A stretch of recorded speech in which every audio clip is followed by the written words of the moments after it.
Hello everyone, I'm Brian, welcome back. Let's go ahead and continue. Sadhguru, since we have time constraints, so I'll go with my last question of our set.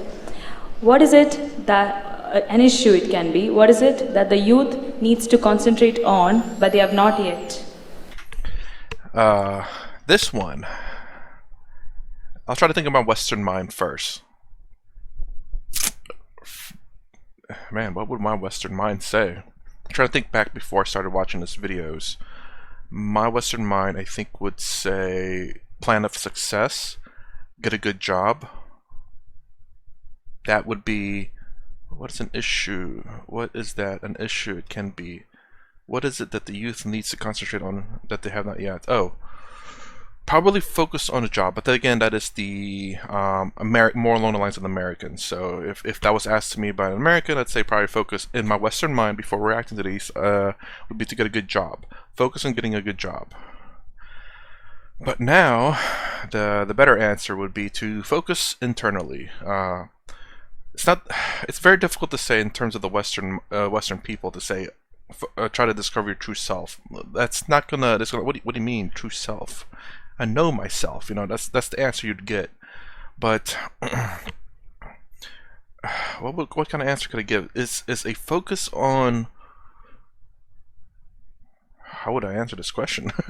In terms, if I were to talk to a Western person, it'd be something along the lines of meditation, but more along the lines of self-discovery of who you truly are, not letting your emotions get to you, you know, not letting people get to you.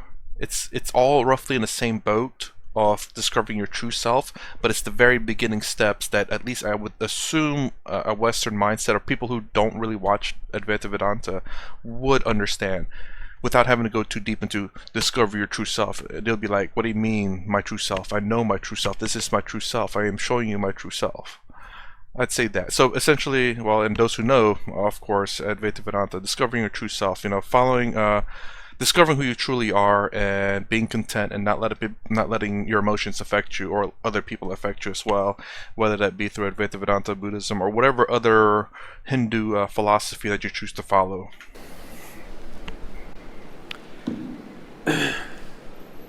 See, because you're in agricultural university, horticulture also is here, right?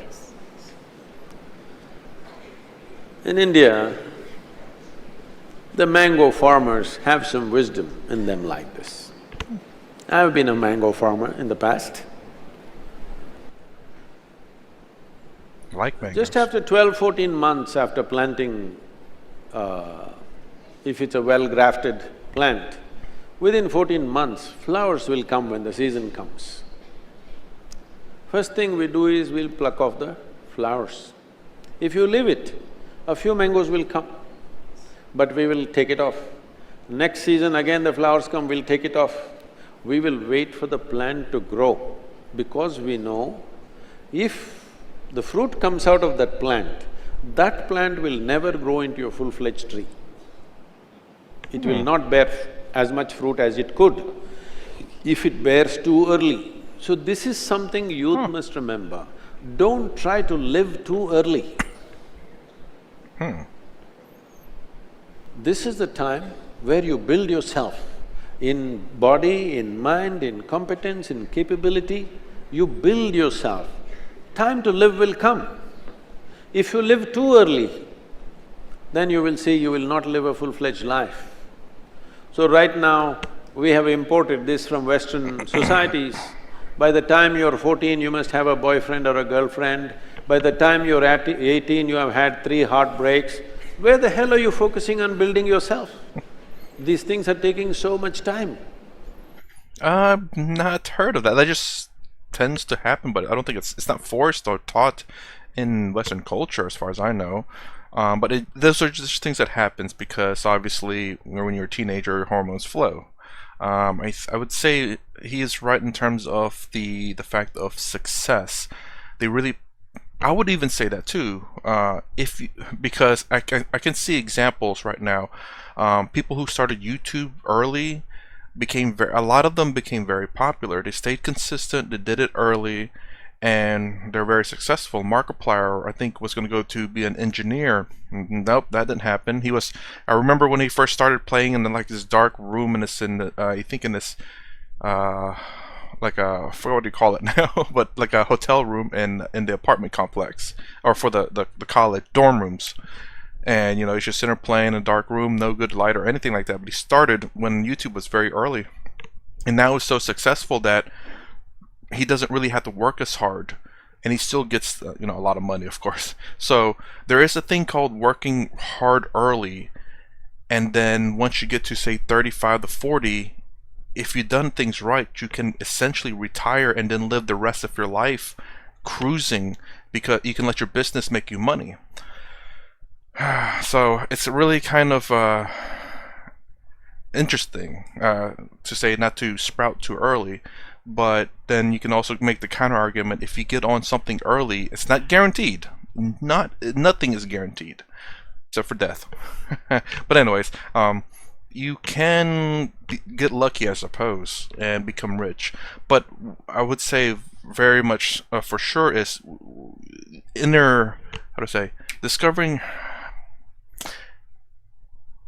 discovering who you truly are, letting things not affect you, having a clear mind, I think is very, very important. If you can do both of those at the same time, I think you will be very, very extremely successful.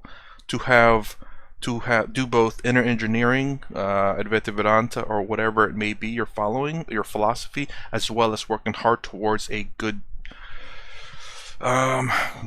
job, or creating your own business. I think if you could do those two at the same time, hopefully you get lucky and become rich where you can retire early, and then for the next 40 years and after, it's just whatever you want it to be. There are examples on YouTube where they talk about the rich versus the poor, and I think on a Jubilee channel, where you see these young people that are like 23 who are millionaires now, because during their high school and college times they focus on what they need to do. Either go to college and focus on a job, and they built their business. They started their business and focused on it and became successful, but they sacrificed their social life. So it's I don't want to contradict Sadhguru, but hopefully he'll say something else, which is focusing internally, so that when people talk to you, down talk to you, your emotions doesn't get in the way of your success to make you successful. Because if you let emotions or other people get in your way, it could get in the way of your success, where you could have been successful, but because you're sad or depressed because of what other people say, you could end up setting yourself back. An energy. Build yourself up well if you want to live well. So, there is a certain time to grow and there's a certain time to live. If you live too early, you will not grow. And if you don't grow, the scale and scope of your life will be very limited. That should not happen to you. Thank you, Sadhguru. Before going to audience questions, there are some of the social media questions which are more popular. So real quick, to go back to what I was saying, it is not guaranteed. That is the absolute biggest thing. A lot of foreigners see America as the land of, I don't know, where you can make your riches. It is very possible, but it's not guaranteed. There are a lot of people over here who work minimum wage jobs from foreign countries. They ship their money back home to feed their families and still make enough to live over here. They're working their butts off. They're not having a lot of time for like spending luxurious things on themselves, but they can make it happy. They can make it to where they're living a decent life or better life than they were back home. The reason why I say this is because then you have people who live in America, born in America, who make more money than them and are still depressed and sad because they're not making enough money. But yet these people who come over here on a visa, or who are new, who are trying to make a living over here, they make less, send some of their monies back home, and still are living a better life. It's the culture, the attitude in America. Not every American, but I feel it's growing, and that's the culture or mindset you do not want. First question is given by Prashant Narayan. I feel very anxious to open up with people whenever I meet someone. I feel uncomfortable and I just run away. Is it some mental issue, or or I don't fit in the society. What do I do? How would I answer this question? For me, it's kind of how I act. I am open and honest. I'm not going to say I'm going to tell you everything. I mean, I guess it's kind of hard to say if someone is shy or they don't fit in socially. Just be yourself. Find hobbies that you like and go to those places that has those hobbies, whatever it may be. And you'll fit in because you find something in common with someone and you'll be able to fit in. If you like bowling, go to bowling. If you like cricket, go to cricket. If you like, I won't say watching movies because that's a bit weird. You generally go with someone with friends there. But like play on a cricket team or go, I guess bowling is kind of weird, but and generally you go with friends with bowling or theater or baseball or whatever it may be. But find a hobby that you can just kind of join in, like you mingle in. That's my best answer. So, you're overly anxious about meeting people, interacting with people. You have heard of a word called yoga. When I say yoga, you are immediately thinking of twisting yourself? No. The word yoga means union. Union means, see, in your perception of life, there is you and there is the world.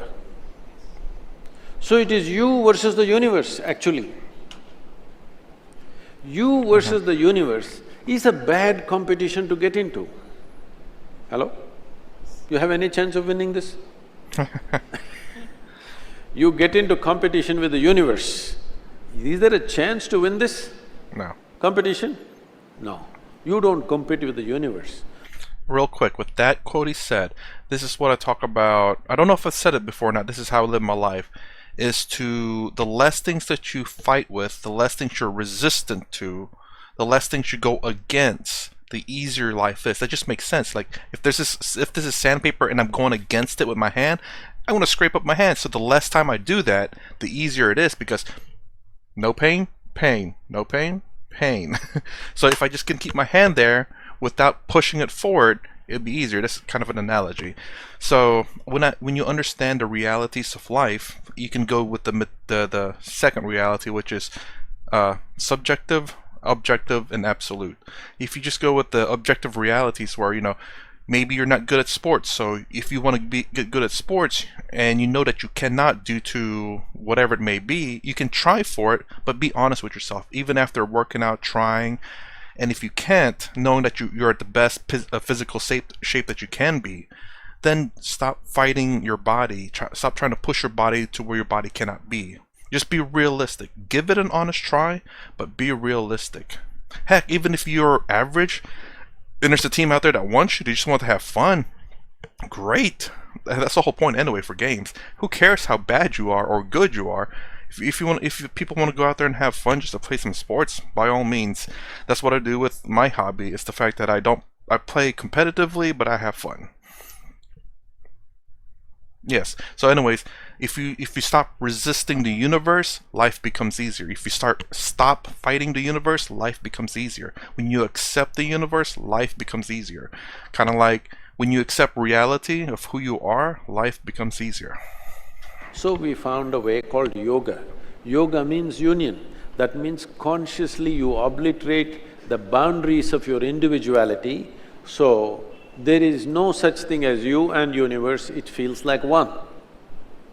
You need to do little bit of yoga, otherwise your mind will get twisted out with all kinds of ideas, emotions and opinions. If you open it up a little bit, if you obliterate your boundaries of your individuality, it's very easy. Because when you sit here, you see this person as a part of yourself, you have no nonsense about this one. Whether it's a man or a woman or a child or an animal, you have no problem. With everything you will communicate absolutely because you have opened up your boundaries. If you have concretized your boundaries, this is me, then with this you'll always have a problem.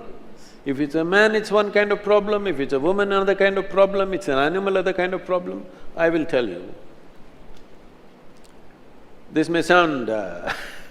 I've been telling people, whether you are at complete ease with life or not, how to find out. Somebody asked me recently, I said, we can give you a Cobra test. Cobra test means, right from my childhood, I have been in the jungles of Western Ghats. In the wild, many of these animals, particularly if they're venomous, their way of perceiving life is through the chemistry. They're looking at your chemistry. If you show a little bit of anxiety, they will go for you, otherwise they won't. So if you can just pick up a cobra like this, not by holding it by its head and all that, simply like this, and if he's not disturbed, that means you're at ease. If he goes for you, you are not at ease. You're probably that too. You will be at ease. This is a Cobra test. I'm putting some people through Cobra test just to check if they're really at ease. I can go and pick up a cobra anytime, he just comes to me. Seemingly alive. Huh? Seemingly alive, all of them. Of course. She's asking if they're alive. Is there any picture? Is there a king cobra picture? See, when I lived in jungles by myself, no outside support, the only technological equipment I have is a HMT watch, okay? And no phone, no torch, no nothing. In the jungle, by yourself. And food. So people always wondered, how does he survive for weeks? Well, I drank up a lot of honey. Honey, beehives are there. Beehives are always built on that branch of the tree where a bear cannot get. Western Ghats is full of sloth bears. They will go there and drink up the honey. So the bees will build it in such a branch where if the bear goes there, the branch will break because of its weight. So now I slowly creep up. I always kept a little extra tube on my petrol tube in my motorcycle, just 14 to 18 inches long plastic tube. I will go stick it into the hive and just drink up half a liter to 1 liter of honey. Ooh, Just keeps that's a me going lot. for the day. But the bees think I'm just one more big bee. If you show little anxiety, they will bite you. If 8, 10 of them bite you in your face, you will suffocate to death. If they bite you inside your mouth, even one will do, it'll kill you. But I always drank honey and I survived. They never ever bit me because they're looking at your chemistry. So it's time you work upon bringing yourself to ease, not just with other people, just with life. The life that you are must be at ease. If you are not at ease, you will never realize your full potential. Above all, see, in every human being, there is a certain genius. But 99% of the people live and die without ever opening up the genius within themselves. If it has to open up, if the true potential within you have to open up, your life should come to ease. There is a whole science and technology called yoga, not just twisting and turning, approaching how to handle your body, how to handle your chemistry, how to handle your energies, how to handle your mental fluctuations. If you bring this to a certain level, you are at ease. When you are at ease, if there is this person, that person, animal, devil, whoever comes, you're at ease. You being at ease is most important. Otherwise, you will not experience life the way it is. In agitation, everything is distorted. I will say, yeah, that is kind of how I actually live my life a bit. Like I said, when I say be honest with yourself and be honest with people, that doesn't mean you have to reveal everything to anyone. You don't have to answer any questions. But just be honest with yourself. If you don't want to help someone, don't be arrogant about it. It's like, you just tell them, like, yeah, I'm not either. Just be honest. Like, I don't feel like helping. I'm being lazy right now or whatever. If you're honest with that, at least people can have some respect for you saying at least he's honest about it. He's lazy, but if you ask him a question, he's honest about it. For me, I tend to like helping people a lot. Like right now, I just help someone fix their computer, essentially upgrade their computer because their hard drive, their spindle drive was dying, it was constantly maxed out all the time, and so he asked if I could upgrade the computer for him. It's like, yeah, no problem. It's like, how much I charge? Like, nothing. I just don't really care to get paid. I enjoy helping, and two, I got to discover that SSDs and RAM gotten so much cheaper.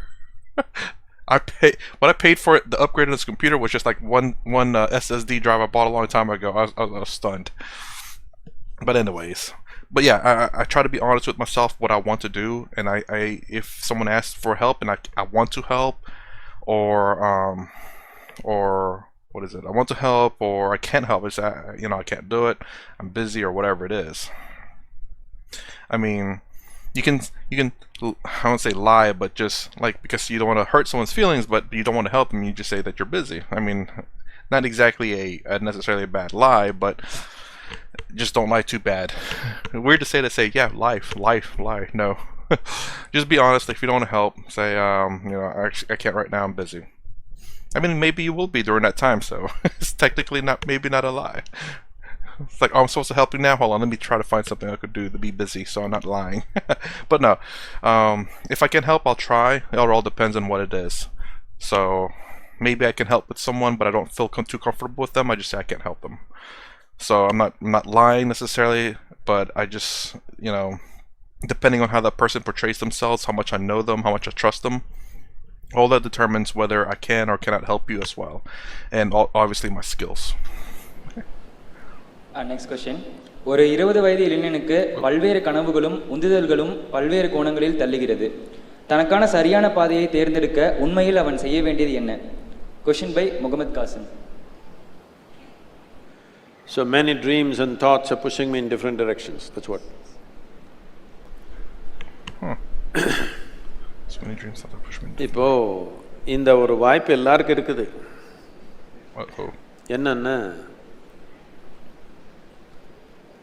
நமக்கு நிறைய பேருக்கு இந்த மாதிரி நோய் இப்போ வந்துருச்சு. ஃபோன்னாலே tension ஆகுதா?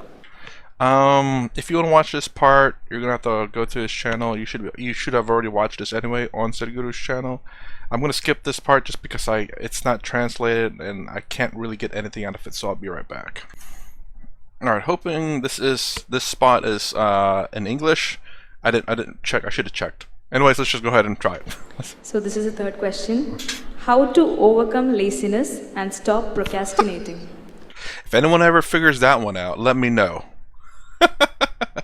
I am struggling with that. Well, again, so this goes back to the last one I answered as well. It's about stop lying to yourself and be honest with yourself. That's kind of hard because doing something that you don't want to do is fighting against yourself. But sometimes it is worth it, though. I'm not saying never ever fight against the grain, but the least that you have to do that, the easier. Like there's a famous saying, I don't know if it's where you all live, but what is it? Pick your battles. So is it worth fighting something that, whether you win or not, doesn't affect you in any way, shape, or form? Is it really worth fighting that battle? If it doesn't affect you in any way, what's the point? You're just causing yourself more trouble. So pick your battles is another good quote I can give on that one, about going against the grain or fighting against your nature. So if your nature is a liar, well, that's not a good nature. I guess I need to, again, all these things that I have to put, let me put an asterisk right here on my quote, because there's a lot of stipulations that have to go with it that I can't always think of at the time of me speaking. But it's obviously you want to be as good as a person you can be, but honest. I guess honest is also meaning that you don't lie. But yeah, be honest with yourself. If you want to stop being lazy, then that's being honest with yourself.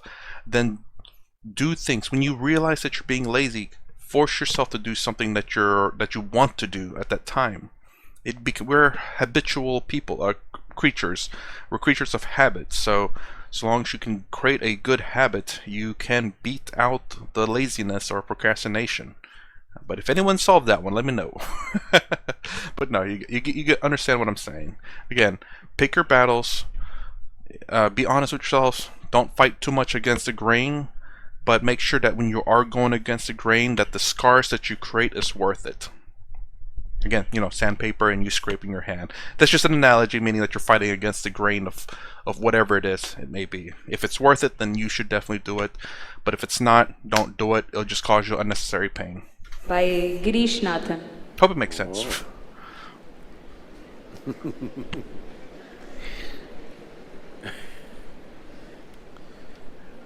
See, if you're postponing something, you're obviously doing something that you don't want to do. Yeah. If there is something that you really want to do, will you postpone it or prepone it? Hello? I don't know. Well, here goes a reveal here. I don't know if this happens to anyone else, but whenever I wake up in the morning, I really, really want to go pee. But also, I really, really want to go to sleep. I'm like, do I risk going to sleep and maybe peeing my bed? Yes. And then in my dream, I'm dreaming like I'm peeing. Honestly, it has happened. Me dreaming about peeing, not me peeing on my bed. And I've been lucky enough that I'm like, I don't want to push it too much. So I think I'll go pee now and then go back to bed, because I don't want to risk. I know, obviously our body flesh gets old and they become weak, so you could end up just peeing the bed one day. So I used to go to sleep and then go pee later on. Now I'll go pee and then go back to sleep. But yeah. So the basically all I'm saying is the fact that there's two things that I want to do. I really, really need to go pee, but I still chose sleep, and I risked it for the biscuit. Do you see somebody is waiting for someone they badly want to see? Only 10 minutes. In the 10 minutes, they will look at the watch 25 times. Why? They want to prepone it. You're doing something that you don't want to do, so you want to postpone it. I'm asking, why the hell are you doing something that you don't want to do? Yeah. Fighting against the grain. No, because if I do this, I will get that, I will get that. That's not the point. There's nothing to get in this life. There's really nothing to get in this life. Either you lived this life in a profound and intense manner, or you did not. What will you get in the end? Death. If somebody dies in the agricultural college, do they bury them or fire them? How is it? What's the tradition? Burying is good for agriculture, because human beings make good manure. So in the end, what will happen to you and me? They will either bury us or burn us. That's all will happen in the end. You think something else, they'll give you a prize? Nothing will happen in the end. Only thing is the process of life. How wonderfully did you live? That's all there is. So if you are doing something really wonderful, do you want to prepone it or postpone it? Prepone only. So you must find what is it that you really want to do. If you find that one thing, you will always prepone everything, not postpone. But I have an additional question regarding that. Ooh, that's a long one. Let's see. So essentially, it goes along the lines of the. Ooh, yeah, that's a long one. Yeah. So again, pick and choose your battles, because I never thought about it saying it like, at the end of your life, what do you get for all the struggles that you've done? Really nothing. Don't get me wrong. Sometimes it's worth the fight to get something better in life, but again, the only thing I can really honestly say is pick your battles. Is it worth it? And if it is, then give it your damnedest. Fight for it, and hopefully you don't suffer for it. Yeah, and I guess once you learn your true self, Advaita Vedanta, you can fight for something without it being affected by the outcome or the process. You realize that this is something that you want to do, and then you will not be affected by any kind of negative outcome from external sources, from other people saying, you shouldn't be doing that, I hate you for doing that. You won't be affected by those things, because you know that this is something that you want, And all these scraping is a false idea. You're not scraping anything because you realize this pain is fake Maya. This pain is Maya. So when once you realize that, you no longer have to think about the pain that you're suffering. But at the same time, that doesn't necessarily mean that you should always constantly scrape against life. You know, it's just it's the whole point of life is to cruise through it and enjoy it, not to constantly fight against it. Even though you're enlightened, that doesn't mean you now just start scraping against everything in life. You know, you could end up causing a lot of suffering in life. So, you know, pick and choose. You think it's worth it, then by all means. If it's not, it's not. So anyway, I'm going to pause it right there. If you like my content, please consider subscribing, thumbs up, thumbs down, and down below. Thanks for watching. I'll see you in the next vid.